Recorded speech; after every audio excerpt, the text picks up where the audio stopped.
station that's on your side. This is News 12 at 6 o'clock. First on News 12, the announcement that shocked the world, U.S.-based PGA Tour merging with the Saudi-backed Live Golf Tour. The two former rival tours were involved in a series of lawsuits, and those lawsuits are now dropped. Now joining forces to form a new for-profit organization that's yet to be named. Other major golf organizations responding to this groundbreaking deal today. Augusta National Golf Club saying in part, quote, "We are encouraged by this announcement, which represents a positive development in bringing harmony to men's professional golf." The R&A, the organizers of the Open, put this statement out on Twitter saying in part, "This agreement represents a huge step toward achieving that goal for golf, and we look forward to working with this new entity for the benefit of the sport globally." Our sports director Dan Booth joining us now with even more reaction.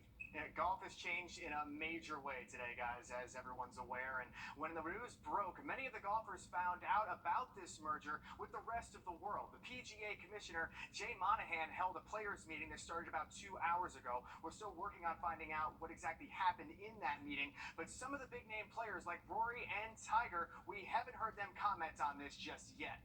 However, Phil Mickelson got straight to the point, saying, "Awesome day today." Colin Morikawa tweeted, "I love finding out my morning news on Twitter," adding, "and everyone thought yesterday was the longest day in golf." A sentiment echoed by Mike Weir. I'm kind of finding out, it's just like you guys did. There's not a lot of detail, so I don't really know much about it yet. So hopefully in the next few days we'll hear as things kind of unroll. And with so many questions still needing to be answered, News 12's Nick Proto caught up with Augusta's John Patrick, host of Augusta Golf Show on WGAC radio, and to break down the future of what the sport might look like. Will players be left out? Will tournaments be left out? What happens to Hilton Head? What happens to the John Deere? What happens to a tournament in Belgium? If that's the way they go, I only think it makes sense if they create a massive one tour that plays every week for 40 or 50 weeks. And there are still a lot of variables we don't know yet. But when it comes to the fans, having most of, if not all of the best golfers in the world playing together again on a normal basis, like what we saw at the 87th Masters when Jon Rahm and Brooks Koepka going head-to-head with the green jacket on the line, could be a positive thing for the game of golf moving forward. It may be the best-kept secret in the world. I don't think anybody saw this coming. Did not have it on my June bingo card, that's Absolutely for sure. not. All right, let's check in with meteorologist Chris Stills. Chris, we've had some rain moving through, even some hail in Hepzibah. Yeah, we have. We had a severe today, maybe a shower by Sunday. I'll take a look at that in your 7-day forecast coming up.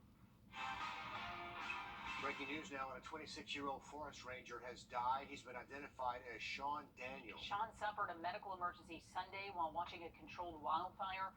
EMS did treat him out there on the scene, but they were unable to revive him. He worked in the Johnson, Washington County Forestry Unit, but the Forestry Commission will have an internal review of his death. South Carolina's Supreme Court speeding up the process to hear a case on the state's 6-week abortion ban. That law currently on hold by a lower court's order. The judge's ruling came about an hour after Governor McMaster signed the abortion bill into law last month. The court will hear those oral arguments June 27th. A 63-year-old man is dead after being hit by a car on Deansbridge Road Saturday night. Deputies say John Cummings was riding his power wheelchair when it happened. He was taken to Augusta University Medical Center, where he was pronounced dead. The Richmond County coroner says the cause of death is blunt force trauma. There's no autopsy scheduled in the case, and we've reached out to the sheriff's office to find out if there will be any charges. The suspect accused of killing a 13-year-old Buddy Brown is now in the Webster Detention Center here. This comes as after Gregory Thornton was captured and arrested in Pennsylvania. Deputies say Thornton is the gunman who killed Buddy after he went downstairs from his apartment in downtown Augusta just to pick up a food delivery order. Thornton is from Baltimore. He was staying in the Augusta area at the time of the shooting death. Tia Jackson was also arrested and is also charged with murder in Brown's death. Even with dozens of signs and warnings, the infamous Olive Road Bridge is a dangerous magnet for truck drivers. Despite countless inspections from CSX in the city, no one wants to raise the overpass because it's too expensive. So is there a possible fix? Will Rio says the red tape from federal regulations may be in the way. When you hear Olive Road, you probably think of, well, the bridge right behind me falling victim to another box truck. And some of you, the drivers who come through this area, the families who live nearby, have ideas on how to fix this headache behind me. But the city of Augusta says it's not that easy. It's happened too many times to count. We're really, a little disappointed at this point. Some would even say it happens all of the time. We just kind of go through the same routine at this point. John Oshry with the Augusta Traffic Engineering says at this point, there's not much more they can do. So the Olive Road Bridge will continue to be A headache. Social media is suggesting hanging something above the road right before the bridge. So if drivers hit that, they'll know their vehicles are too tall to fit. I'm very much against hanging something in the road because as soon as I do that, that's too low. It becomes Augusta's responsibility, and if somebody strikes that pipe or whatever it is that we hang in the road, it becomes our liability and our problem. What about closing the road off? If we closed it, there really only be one way in and one way out of that neighborhood if we did close it. And emergency vehicles would take more time getting to where they need to go. At this point, it's, there's not a whole lot more we can do. That's because the railroad company controls the bridge and the road under it. The local government, Augusta, we have very little say in what they do and what they can and can't do. Even the state government has very little say in what they can and can't do. And so they're sort of off by themselves, regulated by the highest level of government. In Augusta, Will Rio on your side. A frustrating situation right there. Augusta Traffic Engineering says they're working with CSX on a solution. They've had talks about what to do, but currently no plans to make any changes. Tonight, Columbia County Commissioners will vote on a contract that will determine the future of Gold Cross Emergency Services in the area. There are two options on the table. One would increase the subsidy by $75,000. The county takes over responsibility for EMS dispatching in that option. Option two, lower the subsidy by $100,000 and the county will take over responsibility for EMS dispatching. It would also require them to remove quick response vehicles from the contract and reassign shift supervisors to EMS. The meeting's just getting started. We'll let you know what comes of it on air and online tonight after News 12 at 11. So to come here, the power of music helping some of our local veterans. We'll tell you more about this free program after the break. And our high temperature of 92 today was the first time we've got into the 90s since all the way back on May the 14th, and only the third time of the year so far. Tomorrow could be even warmer, but there are changes on the way. We'll take a look at your 7-day forecast coming up. Time and For the most part, that pattern's not going to break down a whole lot anytime soon. We'll close out with your 7-day forecast. 80 the high temperature on Thursday with a good chance of rain early in the day. Sunshine for at least half the weekend. 58 in the morning on Saturday, 88 for the afternoon. Creeping towards summertime there, Chris, thank you. Guitars for Vets. This is a nonprofit organization teaching veterans how to play guitar, and they give them an instrument free of charge. Maria Sellers stopped by one of their practices to see how this program benefits our local service men and women. For veterans like David Marrero, this is more than just a chance to learn a new instrument. That's another form of therapy for me. It started as a way to help him while he was battling mental health challenges brought on by a 30-year military career. Sleep, family life was going down the drain. I wasn't in control like I normally was used to be. That's when he found Guitars for Vets, whose mission is to help veterans who struggle with PTSD. Sometimes just a minute or 2 minutes where you just get lost in space that gives you that reprieve. He wanted to start a chapter here to help himself and other veterans like Bruce Neal. It started a lot of emotional and mental healing. He's noticed it with other participants in the program. You talk to a lot of veterans and they won't say a word. They get into this and it's like a light bulb goes on. It also fosters a community, something Jen Liz Maldonado says she needed after coming back home from the service. We all can just bond and kind of, make us feel kind of normal in this, transition time. It's changing lives. You get to play music and it does something for you. It changed me, changed them. It's going to change others that come through this program. One strump at a time. It does give you a purpose. It gives you something to strive for, something to continue to perfect. In Augusta, Maria Sellers on your side. Music Music therapy is good for the soul there. The program is 12 weeks. It also has an advanced class for those who want to keep playing after graduation. And yeah, veterans who graduate get their own free guitar. There's information on our website about how to join in for any veteran who may be interested. From Columbia County to Aiken, plans are up for debate for new travel and shopping destinations. We have your first look at both after the break. First, rely on the experts. Rely on Ramjack Foundation Repair. There's a big project in the works that could start the transformation of the downtown Evans we've been hearing all about. And it all starts with plans for this Tempo by Hilton hotel that will sit right there in the heart of the Evans Town Center area. Here's a first look at the plan. It is far from a done deal, though. Allie Turner live for us in Evans, and she looks at some of the plans for that area. I want you guys to see that this area behind me, we're behind the Performing Arts Center here in Columbia County, but this area right here could be the future home to a new hotel here in Columbia County. I'm pan this way. Let's pan this way and show them that. The goal is to give people more options to eat and visit and make Columbia County more of a destination spot. When I was younger, I didn't have any of this out here, and we just all assumed that it was just going to be a big empty field for like the rest of our lives.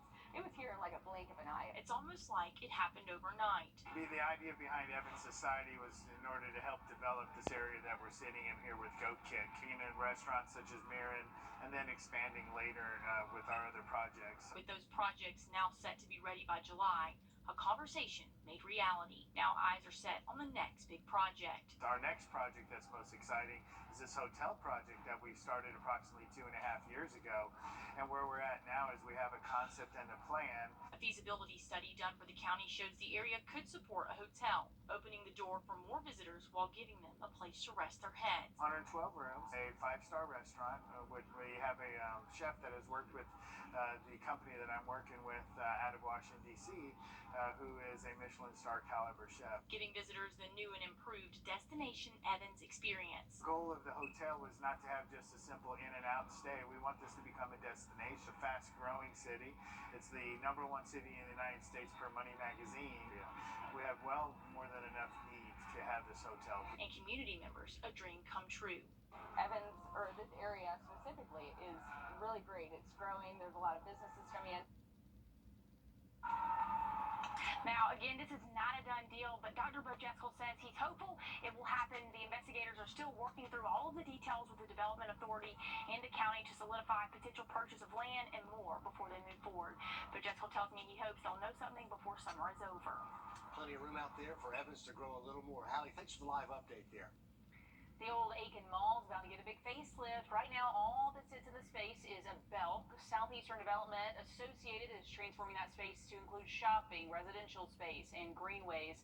That new development will house 256 apartments, a park, 2 retail buildings that already have 2 tenants signed on. But you can click through their website and see some of the plans. They're talking about this retail space, a lot of different stores and the housing as well, if you want to take a look at those pictures. But Alyssa Lyons talked to one shopper who travels from Barnwell to Aiken for all of her shopping needs. The sign just over my shoulder reads, "No parking, Firelink." It stands tall now as one of the last pieces at the Aiken Mall was ever here. Now it acts as a sign of what's to come in Aiken. And right on out we go. Aiken is open for business, big business. Even though there's almost 2 months of revenues yet to be reported, we're about 8% above. There's a lot more of this. First thing I do is go to the clearance racks. And this, let's see. And the colors, yeah, headed Aiken's way. It'd be one-stop shop. And maybe a restaurant or 2, that'd be great. Because one stop is all some people have. It takes away from family time first. And then you have to prioritize what you need, where you need to go, and make your trip count. Teresa makes the trip once a week from Barnwell. Others are making Aiken home. The Savannah River site, the so-called gray tsunami, as folks retire from the site, workers need to be hired to replace them. We're seeing younger workers come in. The climate and the cost of living here, I believe, is extremely good. More people, more living space. Village at Woodside, that is approximately 100 Class A apartments, again, market rate apartments. So that's coming in. There's other potential apartments on the books at Gregg Highway near the Robert and Bell Parkway. With more in mind. We need some family-oriented things because, we're getting away from family, but and they seem to be getting some good food places here, but, if you have a one-stop shop, it always works better. In Aiken, Melissa Lyons on your side. The Southeastern Development Company says the shell will be done in the next 3 to 4 months, and then tenants will start to move in. They're hopeful some of the businesses will open by the end of the year. Regency Mall, though, that is still sitting vacant in Augusta. Back in September of last year, plans were released to redevelop that area into Cardinal Town Square. They promised new housing, retail space, and a lot more. Developers are still looking for retail or apartment vendors to fill the space. The property owners say a charter school is their top priority. The Augusta Economic Development Authority and Stephen Kendrick told us construction should start by the end of this year, but no word yet on when those plans will kick into gear. We'll keep our eyes on that. And a North Augusta restaurant getting a $40,000 grant for the preservation and development of historic small restaurants.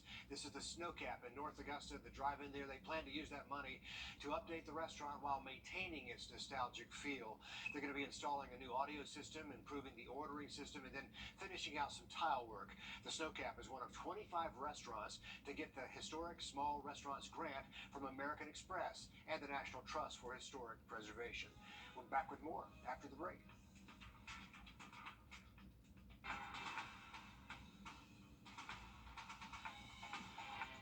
After an forecast, our best bet for rain on Thursday. That'll be a cool one with highs struggling to hit about 80 degrees.